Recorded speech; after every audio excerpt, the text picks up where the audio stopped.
In January, Maru Khan, a VCU student, was struck while walking here in this crosswalk behind me.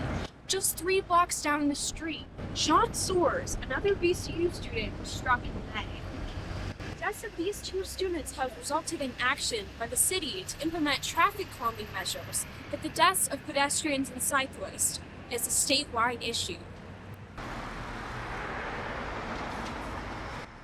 Just this year, Richmond installed speed tables along 4 high-volume streets around the VCU campus.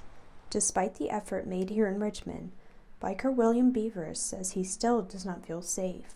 The driving culture around here generally disregards bikers pretty frequently, and most of the time it's up to the bikers to stay safe around cars rather than cars to be safe around the bikers. Statewide, many pedestrians feel the same way in cities across the Commonwealth. So far in 2023, the state has seen nearly 1,500 crashes involving pedestrians. 117 of those were deadly. It was also deadly for bicyclists, with 15 deaths occurring across the Commonwealth. In an attempt to prevent these deaths, counties and cities are implementing Vision Zero, a strategy to end all traffic fatalities and injuries. Alexandria's urban planner, Alex Carroll, says that they target roads where they see the highest number of severe or fatal crashes. She says much of the problem with these crashes stems from failed infrastructure.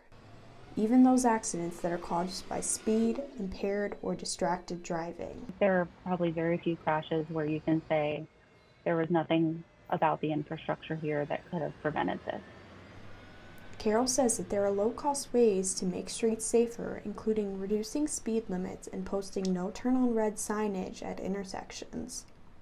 Alexandria uses a combination of these cost-effective measures alongside more costly ones like road diets, which reduce the number of travel lanes for cars. Since the adoption of Alexandria's Vision Zero program in 2016, the city has seen a decline in fatal injuries on roadways.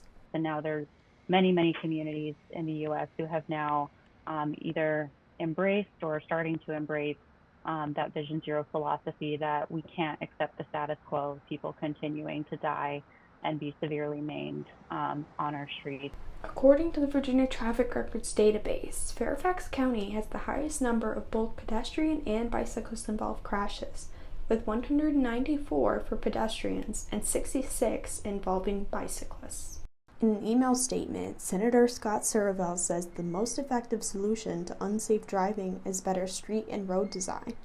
He adds that the state needs better infrastructure for cyclists and pedestrians, but the funding is holding them back. Back to Richmond, in the death of Maru Khan, the driver was ultimately charged with both reckless driving and failure to obey traffic signals. A pedestrian study taken after the crash found that speed needed to be reduced on roadways surrounding the VCU campus, among other recommendations to add no turn-on-red signage to intersections and increase visibility of crosswalks. VCU student Claire Battle agrees with many of the suggestions made. There is definitely some kinks that need to be ironed out with the traffic light and pedestrian sign system. According to VCU officials, on average, the speed tables have cut the speed drivers are going by 50%.